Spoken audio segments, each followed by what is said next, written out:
La topografía se define como la ciencia, arte y tecnología para encontrar o determinar las posiciones relativas de un punto en la superficie.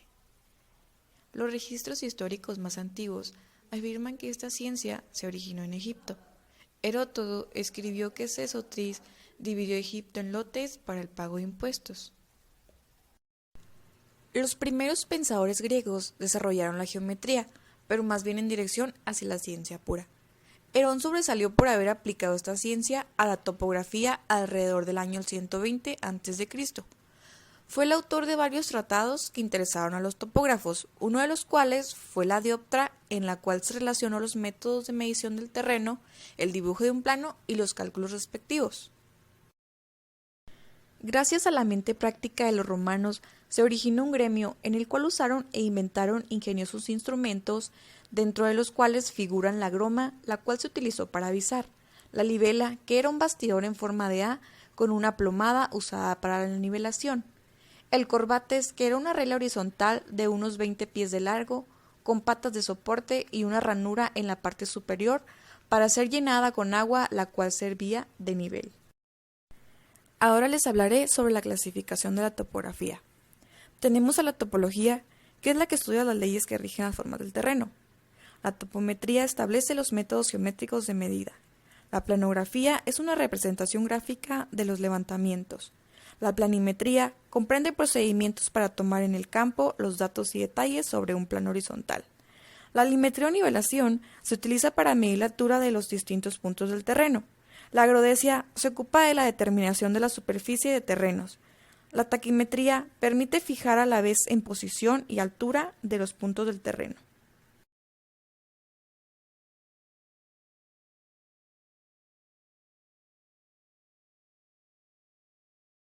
Poligonal topográfica. Es una sucesión de estaciones unidas geométricas por ángulos y distancias. Mediciones angulares. Pueden definirse por el azimut o por el rumbo.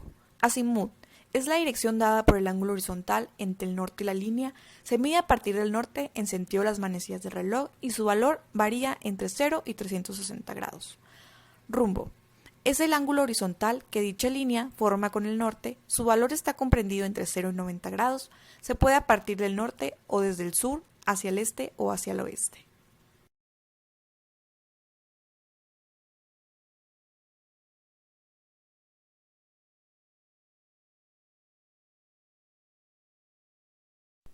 Uno de los elementos de trabajo de campo es la condición geométrica. Esta es antes de retirarse del campo, se verifica el cierre angular, comparando la suma de ángulos obtenidos con la condición geométrica. Para la compensación lineal de una poligonal existen dos métodos. Vamos a empezar por la regla de la brújula. Esta asume que los ángulos y distancias son medidas con igual precisión. El error que ocurre en proporción directa a la distancia y las proyecciones se corrigen proporcionalmente a la longitud de los lados. El método de la regla de tránsito, a diferencia del método de la brújula, esta se desarrolló para levantamientos donde los ángulos se miden con mayor precisión que las distancias, pero con iguales condiciones de medición entre ellas. Las coordenadas de un punto vendrán dadas por las proyecciones del segmento entre el origen y el punto sobre cada uno de los ejes. Dentro de las anotaciones de campo tenemos elementos como la cota. Esta es el número que cumple con la función de indicar la altura de un punto. También tenemos el banco de nivel, que es el punto permanente en un terreno con una elevación conocida.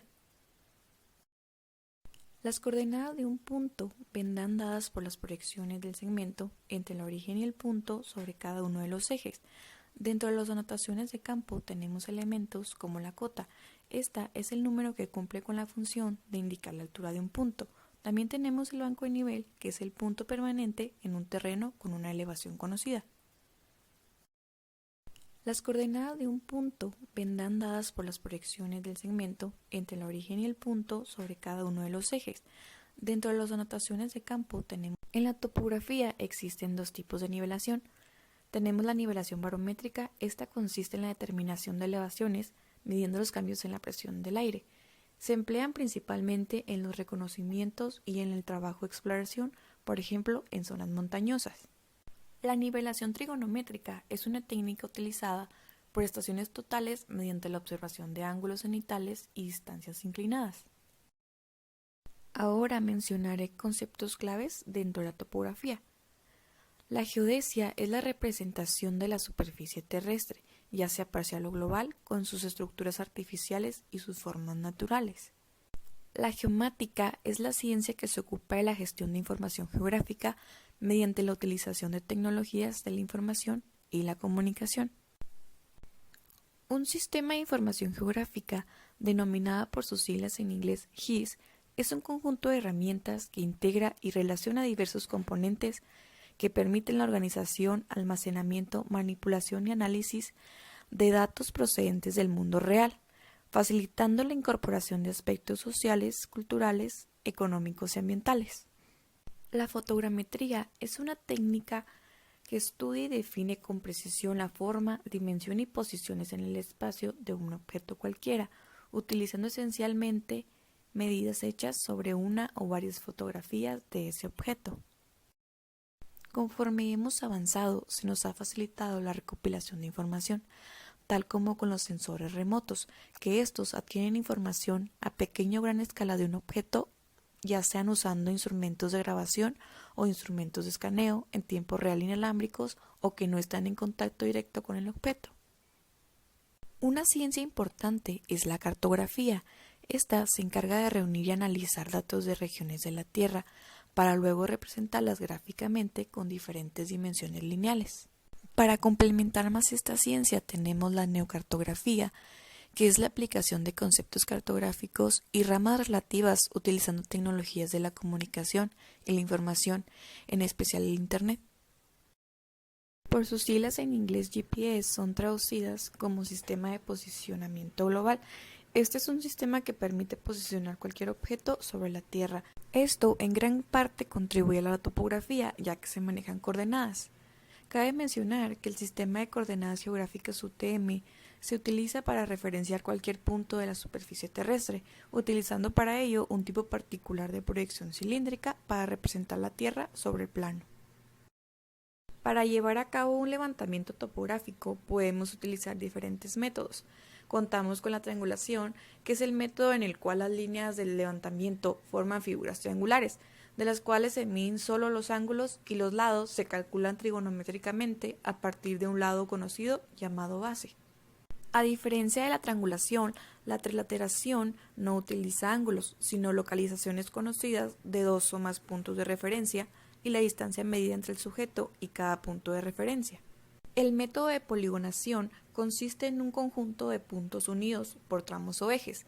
Esto trata de determinar las coordenadas de una serie de puntos mediante la medición de campo. Además de métodos, también se utilizan instrumentos, como el nivel. El nivel es un instrumento de medición que se utiliza para determinar la horizontal o vertical de un elemento. Un nivel muy conocido es el nivel de burbuja.